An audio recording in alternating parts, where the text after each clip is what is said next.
Sir Topham Hatt sat in his office listening to the noise outside. The passengers were angry. The station master came in. "There's trouble in the shed, sir. Henry is sulking. There's no train, and the passengers are saying this is a bad railway."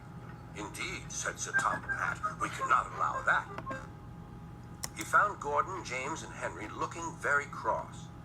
"Come along, Henry. It's time your train was ready." "Henry's not going," said Gordon. "We won't shunt like little tank engines. That was Thomas's job. We're important tender engines. You fetch our coaches and we will pull them. Tender engines don't shunt." "We'll see about that," said Sir Topham Hatt.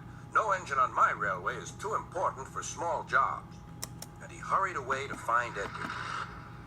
The yard has never been the same since Thomas left to run his branch line, he thought sadly. Edward was shunting. "Leave those freight cars, please, Edward," said Sir Topham Hatt. "I want you to push coaches for me in the yard." "Thank you, sir. That will be a nice change." "That's a good engine. Off you go, then."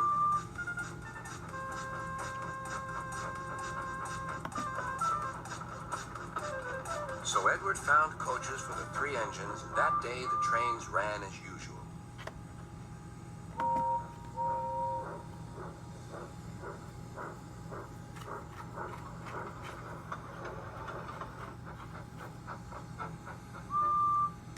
But next morning, Edward looked unhappy. Gordon came clanking past, hissing rudely. "Bless me," said Sir Topham Hatt. "What a noise!" "They all hiss me, sir," answered Edward. "They say tender engines don't shunt, and last night they said I have gray wheels. I haven't, have I, sir?" "No, Edward, you have nice blue ones, and I'm proud of you. Tender engines do shunt, but all the same, we do need another tank engine here." He went to a workshop, and they showed him all sorts of engines.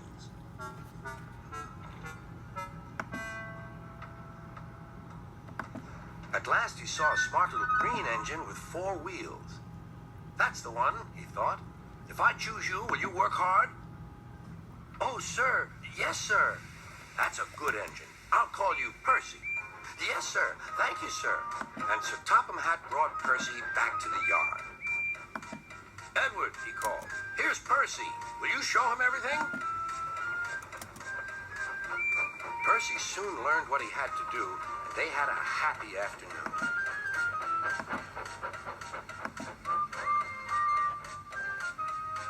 Then Henry came by, hissing as usual. "Wheesh!" went Percy. Henry jumped and ran back to the shed. "How beautifully you wheeshed him," laughed Edward. "I can't wheesh like that." "Oh," said Percy, "that's nothing. You should hear them in the workshop. You have to wheesh loudly to make yourself heard." Next morning, Thomas arrived. "Sir Topham Hatt sent for me. I expect he wants help," he said to Edward. "Shh, shh, here he comes," replied Edward. "Well done, Thomas. You've been quick. Listen, Henry, Gordon, and James are sulking. They say they won't shunt like little tank engines. So I have shut them up, and I want you both to run the line for a while." "Little tank engines indeed," snorted Thomas. "We'll show them. And Percy will help too." "Oh, sir. Yes, sir. Please, sir," answered Percy. Edward and Thomas worked the main line, greeting each other as they passed by. Percy puffed along the branch line. Thomas was anxious about Annie and Clarabelle, but both driver and conductor promised to take care of them. There were fewer trains, but the passengers didn't mind. They knew the 3 other engines were having a lesson. Gordon, James, and Henry were cold, lonely, and miserable. They wished now they hadn't been so silly.